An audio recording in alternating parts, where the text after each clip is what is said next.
আজকে আমি একটা দর্শে কোরআন দেব, হাদিস দেব, হাদিসের দর্শ দেব। কারণ কোরআন যেমন ওহী, হাদিসও তেমন ওহী। কোরআন হচ্ছে ওহী মাতলুব, হাদিস হচ্ছে ওহী গায়রে মাতলুব। হাদিসকে বাদ দিয়া কখনো কোরআন বোঝা যায় না। কোরআন বুঝতে হলে হাদিসের প্রয়োজন রয়েছে। হাদিস এটা ওহী, এটাও আল্লাহর কথা। সুতরাং হাদিসকে বাদ দিয়ে কোরআন বোঝা যায় না। অপরদিকে রাসূল করিম সাল্লাল্লাহু আলাইহি ওয়াসাল্লামের মাকালা শারঈ শরীয়ত প্রণেতা আল্লাহ নবী সাল্লাল্লাহু আলাইহি ওয়াসাল্লাম কোন জিনিসকে হালাল ঘোষণা করতে পারেন, কোন জিনিসকে হারাম ঘোষণা করতে পারেন, কোন জিনিসকে ফরজ ঘোষণা করতে পারেন, কোন জিনিসকে নফল ঘোষণা করতে পারেন। এই এতটুকু বৈধতা, এতটুকু ক্ষমতা আল্লাহ তাআলা মুহাম্মদ রাসূলুল্লাহকে দিয়েছেন। সুতরাং তিনি যে কথাগুলো বলবেন সেগুলো শরীয়তের অন্তর্ভুক্ত। শরীয়ত এখান থেকে কোরআন থেকে যেমন শরীয়তের হয়, এই হাদিস থেকে শরীয়তের হয়।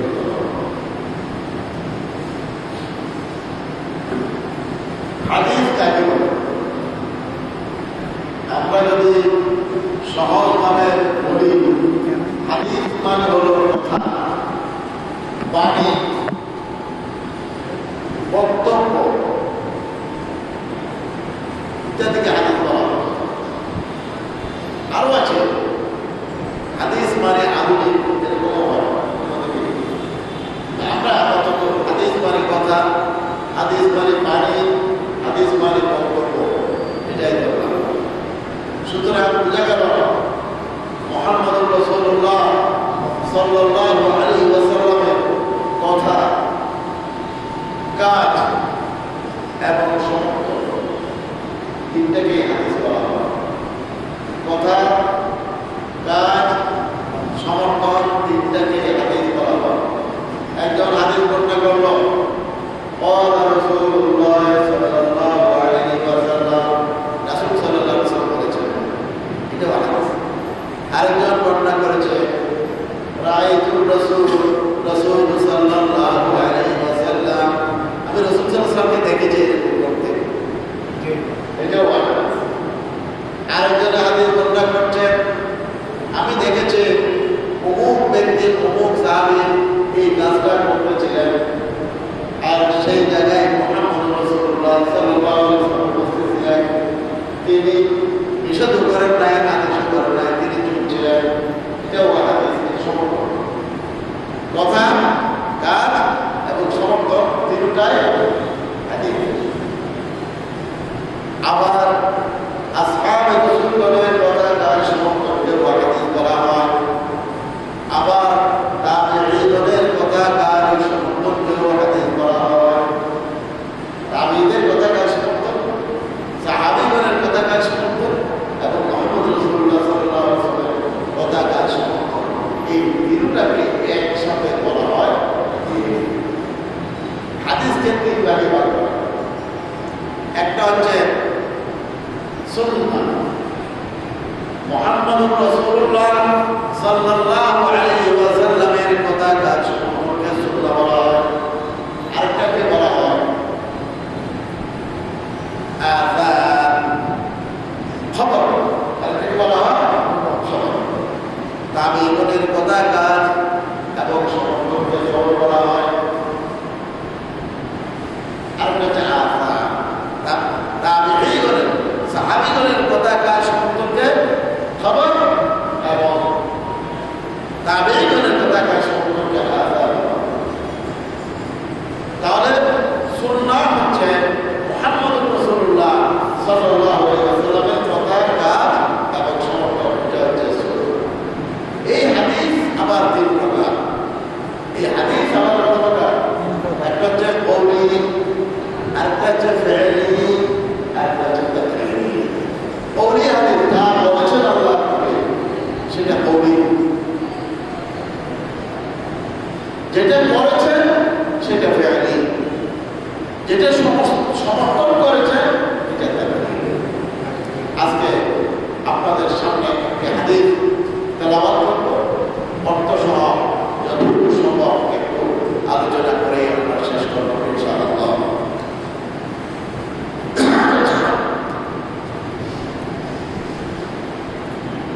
عن ابن مسعود رضي الله تعالى عنه قال سألت النبي صلى الله عليه وسلم أي العمل أحب إلى الله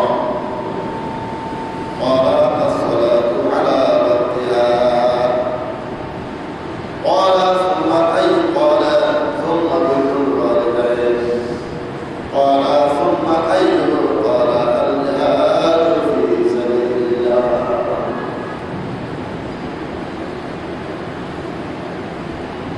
হাদিসের বর্ণনাকারী হচ্ছে আব্দুল্লাহ ইবনে মাসউদ রাদিয়াল্লাহু তাআলা একজন গুরুত্বপূর্ণ সাহাবী হানাফি মাযহাবের প্রায় মাসআলা ইবনে মাসউদ রাদিয়াল্লাহু তাআলা থেকে নিয়ে আসছে তার পূর্বে হানাফি মাযহাবের মাসআলাগুলো ইস্তেবাদ করা হয়েছে, চয়ন করা হয়েছে। তিনি বাল্যকালে মক্কায় একজন কুরাইশ সর্দার উকবা বিন মুইতের বকরি চালাতেন। কে? আব্দুল্লাহ ইবনে মাসউদ রাদিয়াল্লাহু তাআলা আনহু মক্কায় উকবা বিন মুইতের বকরি চালাতেন, পাহাড়ের পাদদেশে বকরি চালাতেন।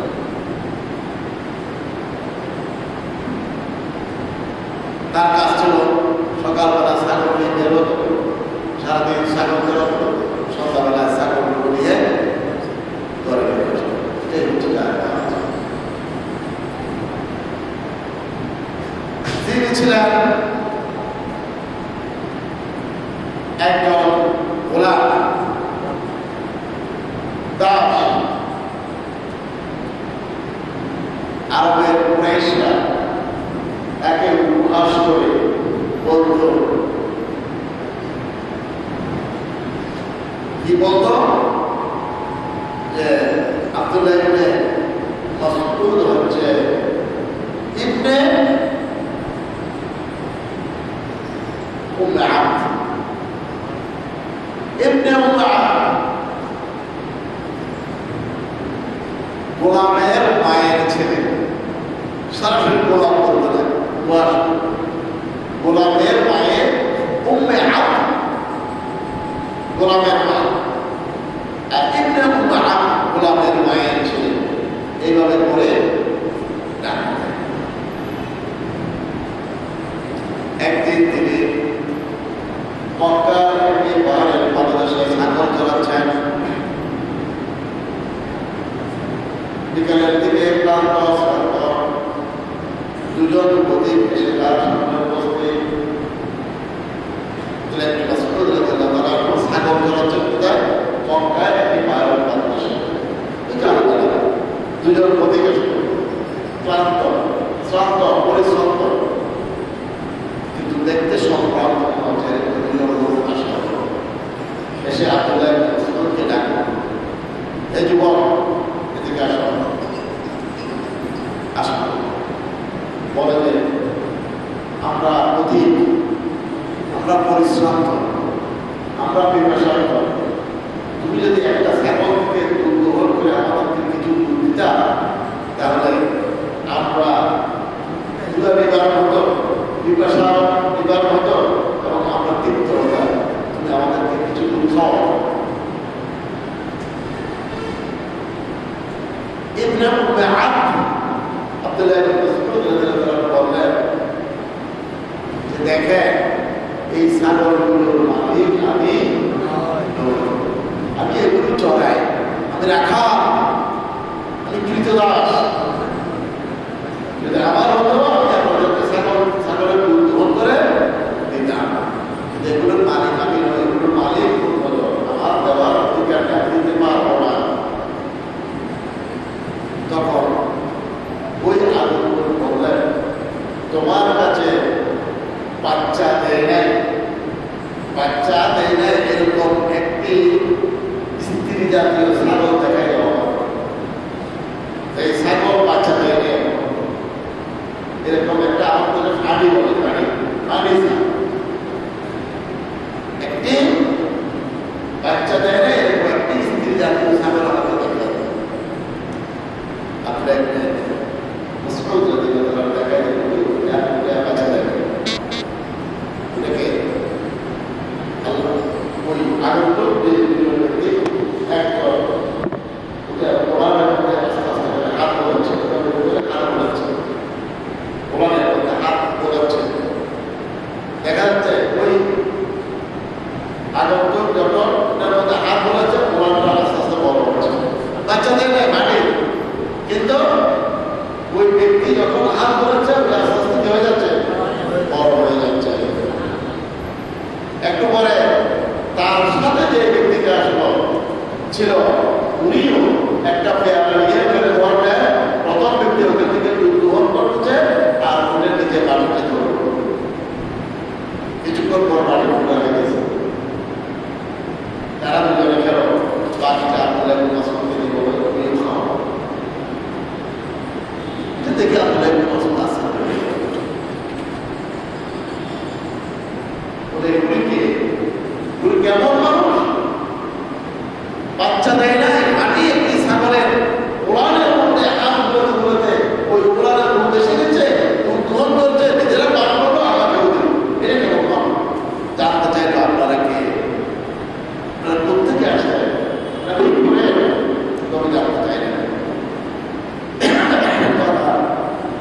এক পর্যায়ে তিনি জানতে পারলেন যে দুজন লোক এসেছে। প্রথম ব্যক্তি যে কোরআনের মধ্যে হাত বুলিয়েছে সে ব্যক্তি আর কেউ নয়, স্বয়ং মুহাম্মদুর রাসূলুল্লাহ। আর যে ব্যক্তি বাটিটা ধরেছে সে আর কেউ নয়, ইসলামের প্রথম খলিফা সাইয়্যিদনা আবু বকর ইবনে কুহাফা রাদিয়াল্লাহু তাআলা। আল্লাহ নবীর হাতটা বড় করে হাত। আমাদের দেশে একসময় সাহিত্যিকরা মুহাম্মদুর রাসূলুল্লাহকে পরশ পাথর উপাধি দিয়ে গল্প লিখেছে, প্রবন্ধ লিখেছে, কবিতা লিখেছে, পরশ পাথর। আগের দিনে আমরা যারা লেখাপড়া করছি আমরা এই পরশ পাথর করেছি। পরশ পাথর মানে কি? যে পাথরের সাথে লোহা লাগুক, মাটি লাগুক, চাঁদি লাগুক, গাছ লাগুক, বাঁশ লাগুক, যাই লাগুক এটা সময় হয়ে যাবে।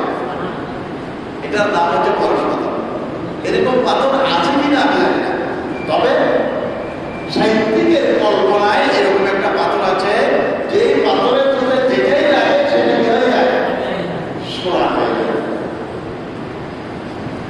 এই প্রবন্ধটা লিখতে গিয়ে উপসংহারে লিখেছে সাহিত্যিক, এই পরশ পাথর হচ্ছে মুহাম্মদুর রাসূলুল্লাহ সাল্লাল্লাহু আলাইহি ওয়াসাল্লাম, যার সাথে লাগলে আরবের শ্রেষ্ঠ শ্রেষ্ঠ সন্ত্রাসী, শ্রেষ্ঠ স্বৈরাচারী ওমর ইবনে খাত্তাবের মতো মানুষ মাটির মানুষ হয়ে যায়। এই জন্য মুহাম্মদ রাসূলুল্লাহকে পরশ পাথর উপাধি দেওয়া হয়েছে। যখন আব্দুল্লাহ ইবনে মাসউদ এই ঘটনা দেখলেন, তার ভিতরে একটা চিন্তা ওই প্রতিমূর্তি যুদ্ধ চলে গেল, মুহাম্মদ রাসূলুল্লাহ চলে গেছে, ইবনে মাসউদ সাগরগুলোকে নিয়ে চলে গেছে তার বাসস্থানে। তার চিন্তার মধ্যে এটাই করছে, করতে করতে এক সময় তিনি মুহাম্মদ রাসূলুল্লাহ দিয়ে উপস্থিত হয়ে গেলেন। উপস্থিত হয়ে বললেন যে আমাকে পড়িয়ে দেন,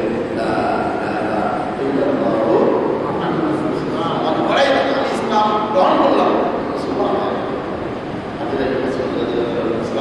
গ্রহণ করলেন। ইসলাম গ্রহণ করে তিনি আর ফেরত যাবেন, তিনি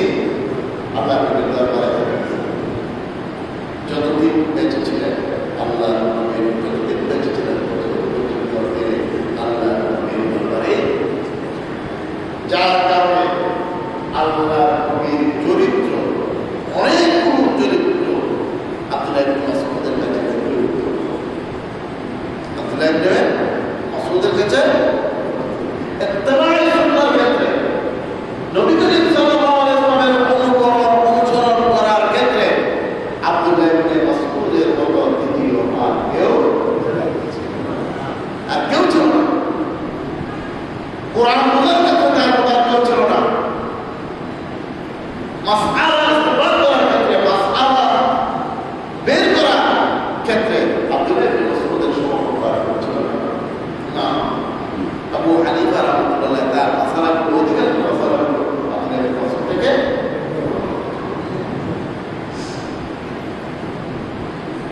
তিনি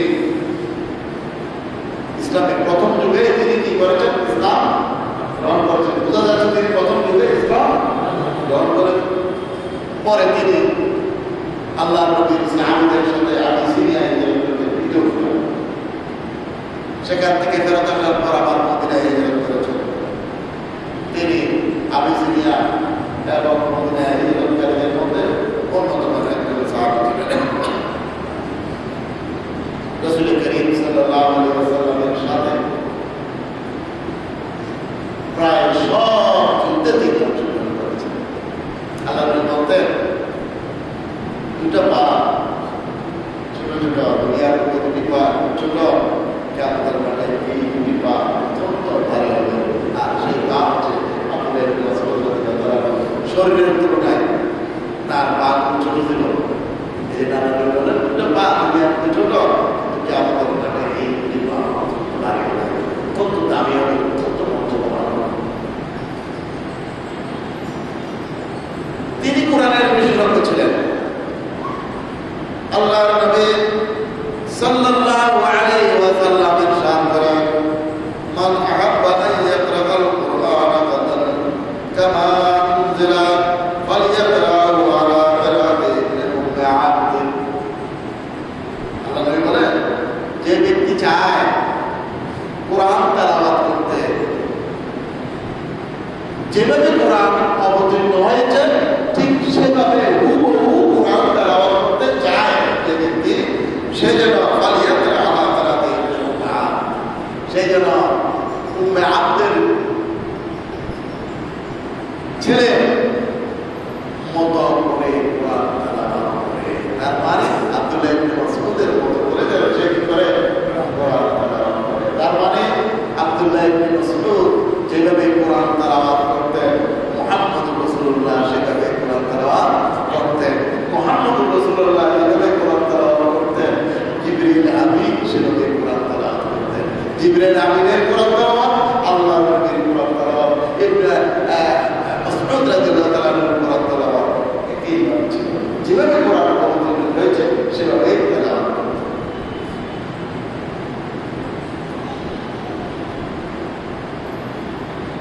তিনি বলেন, আব্দুল্লাহ ইবনে মাসউদ নিজে বলছেন, আল্লাহর কসম, যিনি ছাড়া আর কোন ইলাহ নেই, সেই ইলাহর কসম করে বলছে, কোরআন মজিদের এমন কোন আয়াত নাযিল হয়নি যে আয়াত সম্পর্কে আমি জানি না। কোরআনে 30 পারা কোরআনে এমন কোন আয়াত নাই যে আয়াত সম্পর্কে আমি জানি না। আয়াত কি বলে যেটা আমি জানি না, এরকম একটি আয়াতও জানি না। কে বলছেন? তিনি নিজে বলছেন। এই আয়াতটা কোথায় নাযিল হয়েছে, কি প্রেক্ষাপটে নাযিল হয়েছে, সব বিষয়ে আমার সিনার মধ্যে আছে।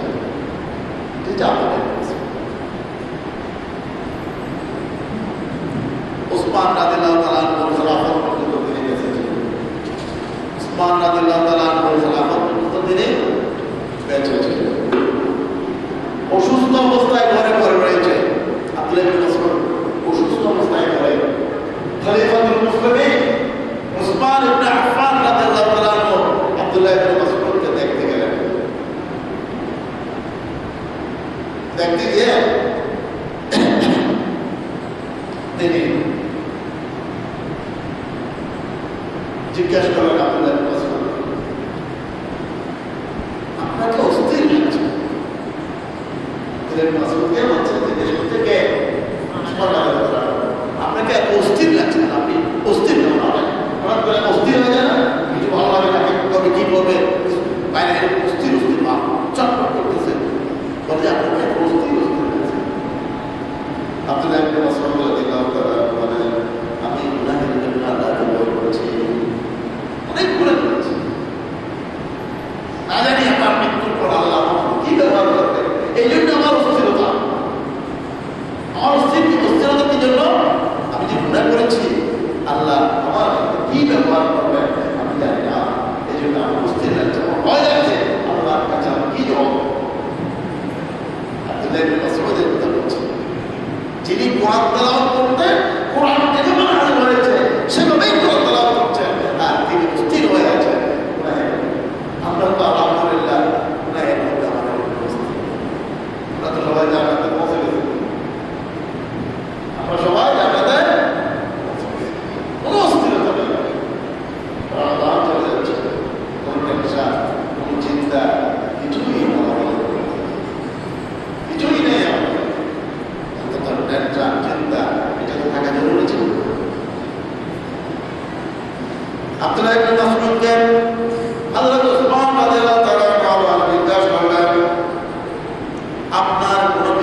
তখনও আব্দুল্লাহ ইবনে মাসউদ আল্লাহকে ভয় করছে, গুনাহকে ভয় করছে, আর আল্লাহর রহমত ছাড়া আর কিছুই চাইতেছে না।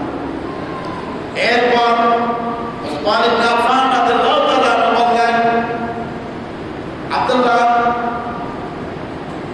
তুমি তো অনেকদিন থেকে বাইতুল মাল থেকে নাগরিক ভাতা দিচ্ছ না, আগে দিত, কিন্তু এখন নাগরিক ভাতা যেটা দিচ্ছ না, অনেকদিন হচ্ছে। আমি কি এই নাগরিক ভাতাটা আবার চালু করে দেবো? আপনার মেয়ের জন্য, দুটা মেয়ে আছে ছোট ছোট, এই দুটো মেয়ের জন্য কি আমি ভাতাটা চালু করে দেবো?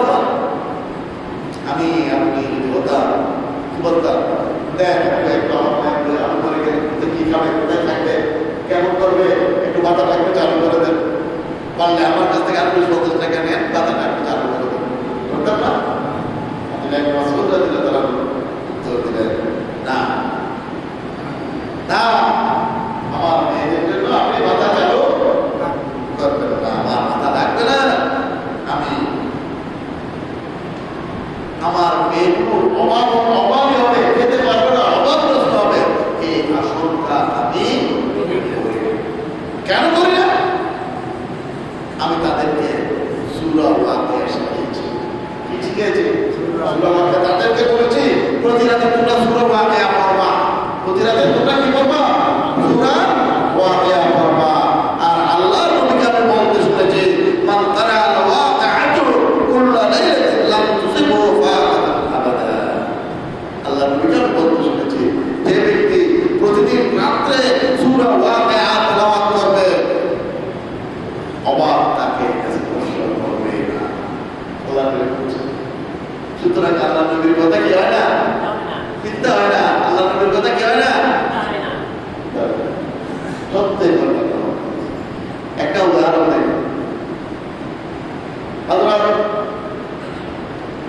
নবী করিম সাল্লাল্লাহু আলাইহি ওয়াসাল্লাম যেদিন মক্কা থেকে মদিনায় ফেরত হিজরত করে আসতেছেন, হিজরত করে চলে আসতেছেন না, তখন একজন কাফের বেদুইন সুরাকা, নাম হচ্ছে সুরাকা, আল্লাহর নবীর ভিতরে ভিতরে ধরবে, আর ধরে নিতে পারলে কি 100 লাল, আর ওদের দাবি দিচ্ছে কি লাল, ওটাকে সাদা ধূসর করবে, তো লাল উঠের দাম বেশি, এগুলো পাওয়া যায় খুব কমে পাওয়া যায়। 100 লাল পুরস্কার দেওয়া হয়েছে মুহাম্মদ রাসূলুল্লাহকে ধরে নিতে পারবে। সুরাকা যুবক কবি যুবক ছুটছে মুহাম্মদ রাসূলুল্লাহর পিছনে পিছনে ধরার জন্য, কাছাকাছি এসে গেছে। সুরাকার ঘোড়া সামনের দুটা পা মরুভূমির মধ্যে বেড়ে গেছে। আল্লাহর নবী অনেক দূর চলে এসেছে, এতে করে তার ঘোড়া আবার মাটিতে পড়েছে, পা বের হয়েছে, আবার দৌড়ানো আরম্ভ করছে, কাছাকাছি যখন এসে গেছে, আবার তার ঘোড়ার পা মাটিতে লেগে গেছে। আল্লাহ নবী আবার অনেক দূর যখন চলে গেলেন, আবার কি আবার দৌড়ানো আরম্ভ করছে, দৌড়তে দৌড়তে আবার কাছাকাছি চলে গেছে, কাছাকাছি যাওয়ার পর দেখে তার ঘোড়ার পা আবার মাটিতে চলে গেছে। আল্লাহ জিজ্ঞেস করলেন, সুরাকা, আমি যে আল্লাহ নবী, এই কথাটা কি তোমার এখনো বিশ্বাস হয় না? এখনো কি তোমার বিশ্বাস হয় না যে আমি সাধারণ কোনো মানুষ নয়, আমি আল্লাহর নবী, আমি আল্লাহর রাসূল? এই কথাটা কি তোমার এখনো বিশ্বাস হয় না? তুমি তো তিনবার দেখবে। সুরাকা বলল, বিশ্বাস হচ্ছে, আমার বিশ্বাস হচ্ছে, তবে আমি আপনার কিছু দেওয়া করবো, আমি আপনার কিছু দেওয়া করবো না, আপনাকে ধরবো না, তাড়াবো না, তবে আপনাকে যে আমি ধরবো না, তাড়াবো না, কিছু দেওয়ার দরকার, এই জন্য আপনি আমার কিছু পুরস্কার দেন না, কিছু টাকা পয়সা আমি চলে যাই, এটা আল্লাহ বললেন, যাও, তোমাকে দিলাম 500 সম্রাটের মাথার মুকুট এবং হাতের কঙ্কর তোমাকে দিলাম। শিক্ষা 1200 তখন সারা পৃথিবীর বুকে 1200 সম্রাট হচ্ছে সবচেয়ে প্রভাবশালী শাসক। তার মাথায় একটা মুকুট করতো, হাতে একটা কঙ্কর ছিল, খালুর মতো, এটা একটা মারলেই মৃত্যুদণ্ড হবে। আপনি তুলছে হাত না, কারণ নিজের দিকে নামছে, তার মৃত্যুদণ্ড মুখে থেকে বলবে না কিছু, এটার উপর কারোর উপর সব কিছু। আল্লাহ বললেন যে তোমাকে মানুষ সম্রাটের মাথার মুকুট এবং হাতের কক্কর দিলাম তোমাকে। সুরাকা কি এই লোক রাতের অন্ধকারে বন্ধুদের বয়ে চুরি করে পালাই যাচ্ছে, সেই লোক এটা আমাকে দেবে পারস্য সম্রাটের মাথার মুকুট আর হাতের কক্কর। চলে গেল মক্কায়, খোলাপ গেল, কিছুদিন পর ইসলাম গ্রহণ করলো, এটা লম্বা খোলা। আল্লাহ নবী ইন্তেকাল করলেন, আবু বকর খলিফা হলেন। আবু বকর রাদিয়াল্লাহু তাআলা আনহু ইন্তেকাল করলেন। ওমর ইবনে খাত্তাব রাদিয়াল্লাহু তাআলা খলিফা হলেন। ওমর ইবনে খাত্তাবের যুগে সৈন্যবাহিনী বানালেন পারস্য অভিযান করলেন এবং পারস্য অভিযানে পারস্য সম্রাটকে পরাজিত করে ইসলামের পতাকা উড়ালেন এবং গরিবদের মাল হিসাবে সেখান থেকে রাজপ্রাসাদ থেকে প্রয়োজনীয় সব কিছু নিয়ে ওমর রাদিয়াল্লাহু তাআলা দরবারে এসে উপস্থিত মসজিদে নববীতে আসলে সব ওমর রাদিয়াল্লাহু তাআলা ওই গরিবদের মালগুলো আস্তে আস্তে করে দেখে দেখে দেখে দেখে ওখান থেকে পারস্য সম্রাটের মাথার মুকুট এবং খড়গটা বের করলো। সাহাবীদেরকে বললো, যাও সুরাকাকে ডেকে নিয়ে আসো। সুরাকা তখন বুড়ো হয়ে গেছে, চুপে দেখে না, বুড়ো হয়ে গেছে, হাঁটতে পারে না। দুইজন সাহাবী ধরে, দুই পাশ দিয়ে ধরে আস্তে আস্তে করে মসজিদের নববীতে নিয়ে আসে। ওমর রাদিয়াল্লাহু তাআলা এই হাতে সুরাকা হাতের মধ্যে ওই কঙ্করটা পরাই দিল, মাথার মুকুটটা তার মাথায় পরিয়ে দিল। পরিয়ে দিয়ে বলল, সুরাকা আল্লাহ নবীর কথা কখনো মিথ্যা, আল্লাহ নবীর কথা কখনো মিথ্যা হয় না, মিথ্যা হতে পারে না। আর সেই নবী বলেছেন, যে ব্যক্তি রাতের বেলায় সূরাতুল ওয়াকিয়া পড়বে অবাক তাকে স্পর্শ করবে। সুতরাং আমি আমার মেয়েদেরকে সূরা ওয়াকিয়া শিখিয়েছি এবং প্রতিদিন রাত্রে পড়তে বলেছি। তাদের ব্যাপারে আমার কোনো চিন্তা নেই, আপনাকেও চিন্তা করতে। আমার রাজপ্রাসাদ থেকে, সরকারি কোষাগার থেকে, বাইতুল মাল থেকে তাদের জন্য কোনো রেশনের ব্যবস্থা করা দরকার নাই।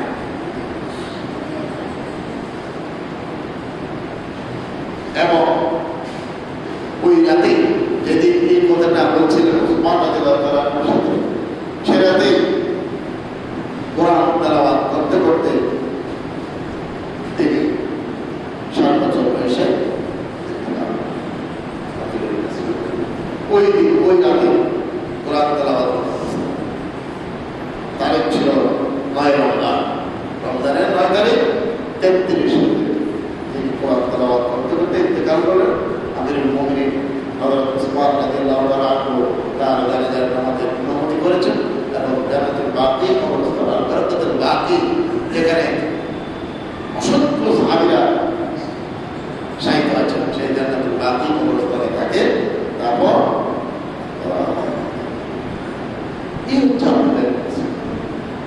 তিনি সাধারণ কোন সাহাবী, অনেক উঁচু মানের তিনি হাদিস বর্ণনা করছেন। এতক্ষণ যেগুলো বললাম এগুলো বর্ণনাকারী পরিচয়, আরো অনেক পরিচয় আছে, অনেক পরিচয় দিতে পারবো, এত দেওয়ার দরকার নেই।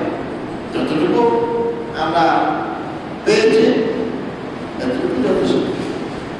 এখন আমরা একটু এই হাদিসটা অনুবাদ এবং ব্যাখ্যাটা সম্পূর্ণ শেষ করার জন্য আমরা চেষ্টা করব ইনশাআল্লাহ। আল্লাহ তাআলা কোরআনের বাক্যের মধ্যে বলেছেন, সূরা মুলুকের মধ্যে একদম শুরুতে আল্লাহ বলেন, আল্লাযী খালাকাল মাউতা ওয়াল হায়াতা লিয়াবলুয়াকুম আইয়ুকুম আহসানু আমালা। আল্লাহ মানুষের হায়াত এবং মৃত্যু এবং হায়াত সৃষ্টি করেছেন কি জন্য? আল্লাহ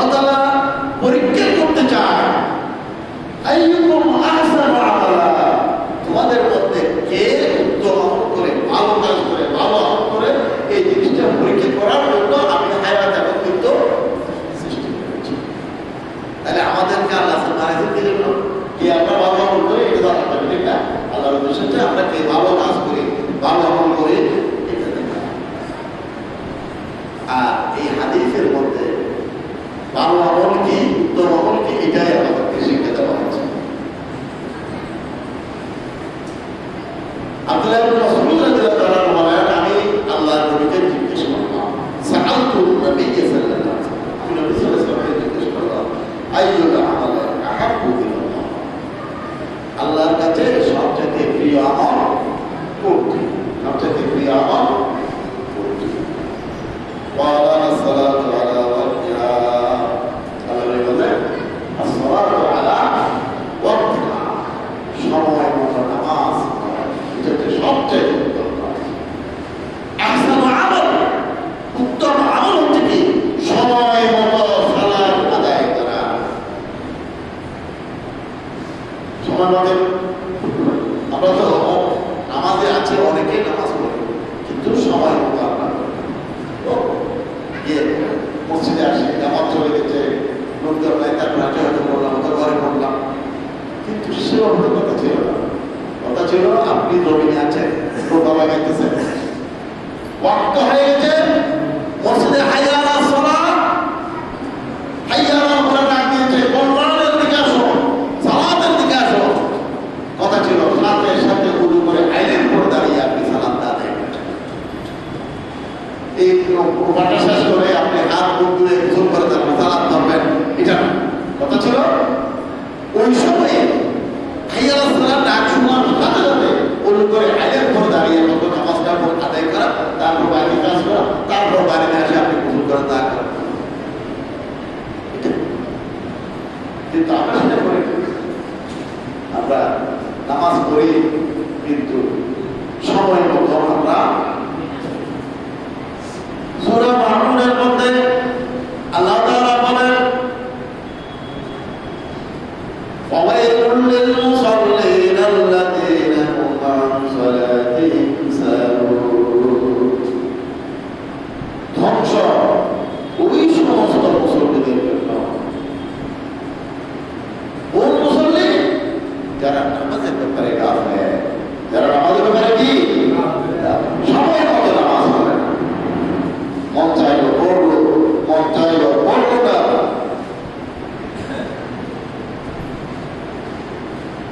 এরকম আমরা আপনারা সবাই এই রোগী আমরা। আল্লাহ বলেন আমার কাছে সবচেয়ে উত্তম আমল হচ্ছে কি? সময় মতো সালাত আদায় করা।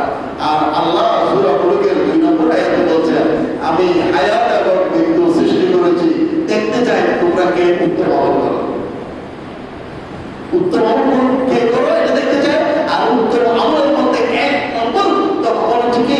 সময় মতো সালাত করা। আল্লাহ তাআলা সূরা মুমিনুনের শুরুতে বলেছেন, قد أفلح المؤمنون الذين هم في صلاتهم خاشعون। ওই সমস্ত মুমিনদের সফল হয়ে গেছে। সফলতার মাপকাঠি আমাদের কাছে কি? কার টাকা বেশি আছে, কার 2-4টা বিল্ডিং আছে, কার 2-4টা গাড়ি আছে, কার জমি সম্পদ বেশি, টাকা পয়সা বেশি, সেটাই সফলতার মাপকাঠি করি আমরা। কার চাকরি ভালো চাকরি আছে, ঘুষ বেশি পাওয়া যায়। বাবা বলতেছে না আমার শরীরটা আগে খারাপ থাকলে এখন ভালো আছে, পোস্টিং ভালো জায়গায় হয়েছে।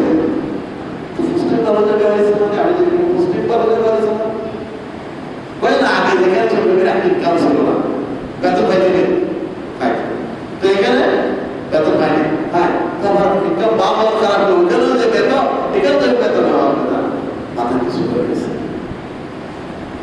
বাবার মাথা কিছু করেছে, বাবার কাছে এটা বৈধ হয়ে গেছে, হালাল হয়ে গেছে। সন্তানের কাছেও হালাল, বাবার কাছেও কি হয়ে গেছে হালাল। আসলে সেটা হচ্ছে কি? ঘুষ আর রাশি ঘুষ গ্রহিতা, ঘুষ টাকা, দুজনেই কোথায় যাবে? জাহান্নামে যাবে। ঘুষ দাতা এবং গ্রহিতা দুজনেই জাহান্নামে যাবে, পরিষ্কার হাত। বাবা বলছে না এখন মাসাল্লাহ আমার ছেলে বাবা ভালো আছে, ইনকাম ভালো আছে, ওটা কি আমরা সফলতার মাপকাঠি? নামাজ পড়ে রোজা রাখি কিনা, মোত্তাকি কিনা, পরদের কিনা, এই খেয়াল আমাদের কেউ নেই। ছেলের জন্য বউ দেখবেন সুন্দর আছে কিনা, লম্বা আছে কিনা, সম্পদ আছে কিনা, এগুলো খুঁজে আমরা। কিন্তু মেয়েটা মুক্তাজি কিনা, ফজরের সালাত আদায় করে কিনা, কোরআন তেলাওয়াত করে কিনা, আল্লাহকে ভয় করে কিনা, এটা দেখি না। আর ওই ঘরে এসে 6 মাস চাইতে না পারে, শাশুড়ি শাশুড়ি থেকে জামাই নেই আলাদা হবে না। কেন? কারণ আপনিই তো চাইছেন, আপনি তো ওইটাই চাইছেন। আপনি চান না যে আপনার পুত্রবধূ মুক্তাজি হোক, পরিষ্কার হোক, একজন আমানতদার মানুষের, একজন নামাজি মানুষের মেয়ে হোক, একজন নামাজি মানুষের বোন হোক, একজন নামাজি মানুষের নাতি হোক। এটা আপনি চান না, আমি চাই না। তো ওই মেয়ে এসে ওই কাজ করবে তো কে করবে? সফলতার মাপ কাঠি হচ্ছে আল্লাহ বলেন, সফলতার মাপ কাঠি হচ্ছে কি? الذين هم في صلاتهم خاشعون, যারা নামাজের ব্যাপারে সতর্ক, তারাই কি সফল। একজন সফল মানুষ তাকেই বলবো যে নামাজের ব্যাপারে কি থাকে সফল। যে নিত্য নামাজ পড়ে, নামাজের মধ্যে যারা আকর্ষণ আছে, নামাজের মধ্যে যার মহব্বত আছে, সেই সফল। কারণ ইন্না সলাতা তানহা আনিল ফাহশাই ওয়াল মুনকার, যে ব্যক্তি প্রকৃতপক্ষে সালাত আদায় করবে, নামাজ পড়বে, সে ফাহশা কাজ করবে না, অন্যায় কাজ করবে না, চুরি করবে না, ডাকাতি করবে না, কারো মাথায় বাড়ি দেবে না, কারো হক নষ্ট করবে না, সে আল্লাহকে ভয় করবে। এত ভয় করবে। ওমর রাদিয়াল্লাহু তাআলা ইসলামের দ্বিতীয় খলিফা। আমরা জানি যে তিনি রাতের বেলায় গ্রামে গ্রামে ঘুরতেন, মানুষের ঘরে আলো দেখলে সেখানে দাঁড়াতেন, চোখ লাগিয়ে দেখতেন। শাসক গোষ্ঠীর জন্য একটা কাজ, সমাজ ঠিক রাখার জন্য, সমাজকে সুন্দর রাখার জন্য রাতের বেলায় ঘুরে ঘুরে মানুষের কথাগুলো শোনা পুলিশের জন্য যায়, শাসক ব্যবস্থা যারা আছে তাদের জন্য যায়। আমার যারা যারা রাতের বেলায় ঘুরতেছেন, তাই একবার পারে মানে আলোর পাশ দিয়া বেদুইন গ্যারেন্টা মানুষ, উনি ইসলামের খলিফা, অর্থ পৃথিবীর শাসক। তিনি রাতের বেলায় করতেছেন, একবার দেখেছেন বদুর করে বেদুইনের বাড়ি, দেখা লাইন চলতেছে আর পিরামিড চলতেছে, তো দাঁড়ালেন, আলোর পাশে দাঁড়ালেন, দেখে যে দুজন মেয়ের মধ্যে কথা হচ্ছে। একজন অর্থে মনে হচ্ছে বয়স্ক মহিলা, আরেকজন মনে হচ্ছে কম বয়সী মহিলা। বয়স্ক মহিলাটা কম বয়সী মহিলাকে ডেকে বলছে, তোমাকে যে দুধের মধ্যে সামান্য পানি মেশাতে বলছিলাম, তুমি কি মিশাইছো? মেয়ে উত্তর দিল যে না, খলিফাতুল মুসলিমিন ওমর ইবনুল খাত্তাব দুধের মধ্যে পানি মিশাতে নিষেধ করেছে। উত্তর দিল খলিফাতুল মুসলিমিন ওমরকে কেনা আছে, সে কি ছাড়িয়েছে? আমরা সামান্য পানি মিশালে একটু দুধ বেশি পাবো, বেশি হবে, একটু বেশি টাকা পাবো, তাতে হতে কি একটু পানি মিশাই দিই? ওমর ইবনুল খাত্তাব তো এখানে নাই, দেখবে না। মেয়ে উত্তর দিল যে ওমর ইবনুল খাত্তাব এখানে নাই, ওমর ইবনুল খাত্তাব দেখছে না, কিন্তু ওমর ইবনুল খাত্তাব এই রবের গোলাম, সেই রব এখানে আছে, আর সেই রব সবকিছু দেখেন, অবলোকন করেন, পর্যবেক্ষণ করেন। সুতরাং আমি দুধে পানি মিশাতে পারবো। ওমর ইবনুল খাত্তাব দেরি করলেন না, চলে গেলেন বাড়িতে। বাড়িতে গিয়ে স্ত্রীকে ডাকলেন, হাফসার মা, হাফসার মাকে ডাকলেন, হাফসার হাফসার মাকে ডাকলেন, ডেকে বললেন, আমরা তো অনেক দিন থেকে আব্দুল্লাহর জন্য মেয়ে চাচ্ছিলাম, বড় বুঝতেছিলাম। আব্দুল্লাহ ইবনে ওমর রাদিয়াল্লাহু তাআলা আব্দুল্লাহর জন্য বড় বুঝতেছিলাম, মেয়ে নিতে পারছিলাম না, আজকে তো একটা পাই গেছি। কই কি বল, বলে ও বড় উঠতে এরকম একটা দাম চলো ওখানে গিয়ে আমরা কথাবার্তা বলে এসে। ইসলামের দ্বিতীয় খলিফা, যিনি মসজিদে নববীর মিম্বরে দাঁড়িয়ে হাত করে তুললে অর্ধেক পৃথিবী থরথর করে কাঁপে, আর তিনি তার সন্তানের জন্য ও ভাবতেছেন ওই মরুভূমির এক বেদুইনের মেয়েকে। কেন? তার ভিতরে ওই মহিলার ভিতরে কি পাইছে আল্লাহ, আমার তাকওয়াই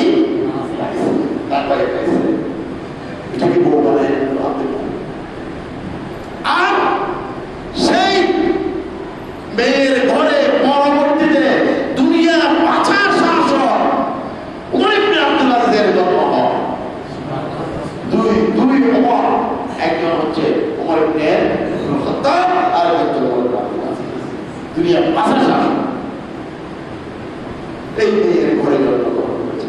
তা আপনি চান রং, আপনি চান রমা, আপনি চান কে কত বেশি সম্পদের অধিকারী, কে কত ছটফট করতে পারে, এরকম মেয়ে পুত্রবধূ করে আনলে এই পুত্রবধূ খারাপ করলে ভালো হবে। সুতরাং আমরা যেটাকে সফলতার মাপকাঠি মনে করি, আল্লাহ বলেন সেটা সফলতার মাপকাঠি নয়। সফলতার মাপকাঠি হচ্ছে ওটা সালাত, হচ্ছে সফলতার মাপকাঠি। সালাত হচ্ছে কি সফলতার মাপকাঠি। এই সালাতের উপর যদি কথা বলতে চাই তো অনেক কথা বলা যাবে, সময় হাতে নেই। এই হাদিসটা যদি আমি ব্যাখ্যা করি তাহলে অন্তত 2 ঘন্টা হলে মোটামুটি কিছু কথা আসবে। তবে সালাত যে কত গুরুত্বপূর্ণ ইবাদত, এটার একটা উদাহরণ দেব। আল্লাহ তাআলা বলেন, আল্লাযীনা ইয়ামাক্কানাহুম ফিল আরদি আকামুস সালাত। যদি কোনো মুসলমান কোথাও কোনো দেশের দায়িত্ব পায়, শাসক হয়, সরকার হয়, সরকার গঠন করতে পারে, ক্ষমতায় যায়, প্রথমে 4টি কাজ করবে। কয়টি কাজ? 4টি কাজ করবে। 1 নম্বর কাজ আকামুস সালাত, সালাত কায়েম করবে। কারণ সালাত যদি কায়েম হয়, অন্যায় কমে যাবে। একদিকে আমাদের মানুষ অন্যায় করতে পারে না, ভয় পায়, ভয় পায়। নামাজ এসে সে ভয় পাবে, অন্যায় করবে না। এমনিতেই তো দেশ ভালো হয়ে যায়। এই জন্য একজন মুমিন যখন সরকারে আছে, ক্ষমতায় আছে, প্রথম যে কাজটা করে নামাজ আদায় করে। 2 নম্বর যে কাজ করে যাকাত আদায় করে। দারিদ্র বিমোচন করতে হবে। ভাই আপনি সুরের হাত কাটবেন, হাত কাটার আইন করবেন, কোরআনে আছে সুরের হাত কাটবেন, হাত কাটার আইন করবেন। সে পেটের জ্বালায় সইতে পারে, চুরি না করে সে কি করবে? সন্তানগুলো কাঁদছে, স্ত্রী ওষুধে বিশ্রাম পড়ে রয়েছে, সে চুরি করবে না তো কি করবে? ইসলাম বলে হাত কাটার আগে যাকাত ব্যবস্থার মাধ্যমে দারিদ্র বিমোচন দেওয়া। একজন মানুষের অন্ন, বস্ত্র, শিক্ষা, চিকিৎসা, বাসস্থান, এই 5টি সমস্যার সমাধান করো। সমাধান হওয়ার পর যদি চুরি করে হাত কাটো, এটাই ইসলামের শিক্ষা। সুতরাং সালাত কায়েম করবে, যাকাত আদায় করবে, আর কি করবে? সবাইকে ভালো কাজে আদেশ দিতে হবে, আদেশ দেবে, খারাপ কাজে নিষেধ করবে। সুতরাং নামাজ মুমিনের জিন্দেগির একমাত্র কাজ। মুসলমানরা যেখানে গেছে সেখানে কত মসজিদ বানাচ্ছে, যেখানে গেছে গায়েবী মসজিদ কতগুলো আছে, গায়েবী মসজিদ, গায়েবী মসজিদ ফটিকছড়িতে গায়েবী মসজিদ। আমি গায়েবী মসজিদ জিজ্ঞেস করলাম যে আসলে এটাকে গায়েবী মসজিদ কেন বলা হয়? বলে যে আসলে এখানে জঙ্গল ছিল একসময়, এই জঙ্গলটা পরিষ্কার করতে করতে ওখানে ছোট্ট একটা মসজিদ আকারের একটা হল, ছোট্ট, মানে 2 জন 3 জন একসাথে নামাজ পড়তে পারে। তার মানে কি ছিল হয়তো কোন মুসলমান ব্যবসায়িক কাজে এসেছে, এসে ওইখানে কমিটি স্থাপন করেছে, আর ওইখানে নিজেদের সালাত আদায়ের জন্য প্রথম কাজ যেটা মোমেনদের মসজিদ নির্মাণ করা, সেটা করছে। কারণ নামাজ পড়তে হলে তো মসজিদ লাগবে, মসজিদ মানে সবাই নামাজ পড়বে। ওইটা কিছুদিন পর চলে গেছে, আর ওইটা জঙ্গল হয়ে যাচ্ছে। কিছুদিন পরে জঙ্গল সাফার থেকে আমরা আসছি, এখন আমার পরিষ্কার করতেছি, জঙ্গল সাফার করতে দাঁড়িয়ে গেলে মসজিদ বলতে গায়ে মসজিদ, গায়ে মসজিদ না, এটা গায়ে না, এটা একটা অরিজিনাল মসজিদ। এভাবে একজন মুমিন যদি পানিতে ডুবে যাচ্ছে, পানিতে ডুবে গেছে, ডুবে যাচ্ছে, বাবার দিকে চলে যাচ্ছে, মৃত্যুর সামনে, মৃত্যুতে নিশ্চিত। এমন সময় আমাদের সময় হয়েছে, আল্লাহ বলেন তুমি ওই সময় এই নামাজের মধ্যে ডুবতে ডুবতে সালাত আদায়।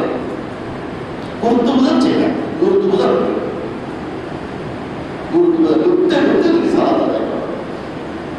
দাঁড়িয়ে সালাত আদায় করতে পারো না, বসে করো, বসে পারো না, শুয়ে করো, চুকের ইশারায় করো, ছাড়বে না, সালাত ছাড়বে।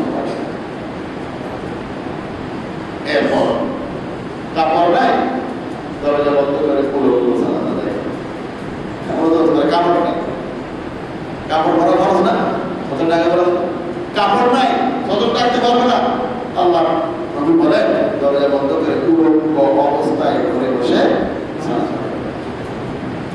এক সাহাবী প্রতিদিন জামাতে উপস্থিত হয়, জামাত শেষ হওয়ার হাতে হাতে দেরি করে চলে যায়। তার ব্যাপারে আল্লাহ নবীকে অভিযোগ করেন যে ও প্রতিদিন অপেক্ষা করেন, আপনি যদি আমাদের মধ্যে কথাবার্তা বলেন, হ্যাঁ এখন সে অপেক্ষা করা টুসু টুসু চলে যায়, কালকে যেমন চলে যেত আসরের সময়। আমাদের এখানে আমি বলছিলাম একটু বসে কিন্তু দিয়ে যায়, মানে 1 মিনিট বা 1.5 মিনিট কথা বলছি, এটা শুনতে রাজি না, চলে গেছে মুসলমান। আমরা সব জানতে হয়, সব জানি, আমরা শুনতে রাজি না। আমাদেরকে জানতে হবে, শুনতে হবে, পড়তে হবে, এতরা পড়ার বিকল্প আর কিছু নেই। তো আল্লাহ নবীর জন্য বিচার দিল, আল্লাহ নবী সেই সাহাবীকে ডাকলেন। ডাকার পর যখন জিজ্ঞেস করলেন তুমি প্রতিদিন নামাজ শেষ সালাম ফিরে সোজা করে চলে যাও, বলে যে ইয়া রাসূলুল্লাহ আমার ঘরে একটি কাপড় আছে, আমি যখন বাইরে আসি আমার স্ত্রী উলঙ্গ ঘরে বসে থাকে। আমি বাজার করি, চাকরি করি, কাজ করি, যা করি, আমার স্ত্রী যখন উলঙ্গ ঘরে, আর আমি নামাজ পড়ে দ্রুত ঘরে যাই এজন্য যাতে করে আমি উলঙ্গ বসে থাকবো, আমার স্ত্রী কাপড়টা পরে দেখা যায়। নামাজ সালাতের গুরুত্ব বুঝি নাই, আর এই জন্য সালাত আমাদের কাছে মজা লাগে না, আরাম লাগে না। সুতরাং সকলের কাছে অনুরোধ থাকবে আমরা সময় মতো সালাত আদায় করব। আল্লাহ নবী সাল্লাল্লাহু আলাইহি ওয়াসাল্লাম যে কথাটা বলছেন সেটা হচ্ছে হাব্বু ইলাল্লাহি ক্বালা as-সালাতু আলা ওয়াক্তিহা। এরপর আল্লাহ নবীকে জিজ্ঞেস করলেন ক্বালা সুবহানাল্লাহ, তারপর আল্লাহর কাছে ভালো কাজ কি, পছন্দনীয় কাজ কি? ক্বালা সুবহানাল্লাহ, পিতামাতা অবাধ্য না, পিতামাতাকে ভালোবাসা। বলার দরকার আছে কিছু? আমরা এক সময় আমাদের দেশে পিতামাতার প্রতি মানুষের ভালোবাসা বিশ্বাস ছিল, এখন কমে যাচ্ছে। কেন কমে যাচ্ছে? এটা শিক্ষা দীক্ষার অভাব আছে, আমরা ঠিকভাবে তৈরি করতে পারছি। কিন্তু পিতামাতার ব্যাপারে আল্লাহ বলে বলছেন হুমা জান্নাতুকা ওয়া নার, তারা দুজন হচ্ছে তোমার জান্নাত ও তোমার জাহান্নাম। হুমা জান্নাতুকা ওয়া নারুকা, তারা দুজন জান্নাত তোমার জন্য, তারা দুজন তোমার জন্য জাহান্নাম। পিতামাতা মা বাবার সেবা করবা, মা বাবার সেবা করবা। সুতরাং আমাদেরকে পিতামাতার ব্যাপারে সতর্ক হতে হবে। আল্লাহ তাআলা কোরআনে পাকের মধ্যে বলেছেন, কি বলবেন? ওয়ালা তাকুল লাহুমা উফফিন ওয়ালা তানহারহুমা, তোমরা কি করবে না? পিতামাতাকে ধমক দিবে না, পিতামাতাকে খারাপ ব্যবহার করবে না, উফ বলবে না। কষ্ট দিচ্ছে তোমার দাবি কাটছে, বিছাই দিছো বাবাকে, বাবা পায়খানা করতেছে, পায়খানা তো করবেই, উফ করতে পারবে না, হবে না। তুমি যখন পায়খানা করছিলা তোমার বাবা উফ করে নাই, তোমার মা উফ করে নাই, তুমি কেন উফ করবো? বলে উফ করতে পারবে না। তোমার দামি মোবাইলটা ফালাই দিছে, হাত কাঁপতে কাঁপতে ভরে গেছে, বেঁধে গেছে, উফ করবে না। দামি ফার্নিচারটা বাবার শরীরের সাথে জাগে গিয়ে পরে টুকরা হয়ে গেছে, উফ করবে না। ক্ষমতা বলে উফ বলে তখন দিবে না, উফ করবে না। তাদের সাথে সম্মান ব্যবহার করা, মা বাবার সাথে সম্মানজনক ব্যবহার করা, উত্তম ব্যবহার করা, এটা হচ্ছে কি 2 নম্বর উত্তম কাজ। 2 নম্বর ভালো কাজ, 3 নম্বরটা আর বলতে পারি না। প্রথম ভালো কাজ হচ্ছে সময় মতো সালাত আদায় করা, দ্বিতীয় ভালো কাজ হচ্ছে কি মা বাবার সাথে উত্তম ভালো ব্যবহার করা। আল্লাহ তাআলা আমাদের সকলকে তৌফিক দান করুন। আমিন। আল্লাহ আল্লাহ আমিন। আলহামদুলিল্লাহি রাব্বিল আলামিন ওয়া সাল্লাতু ওয়া সালামু আলা রাসূলিল্লাহ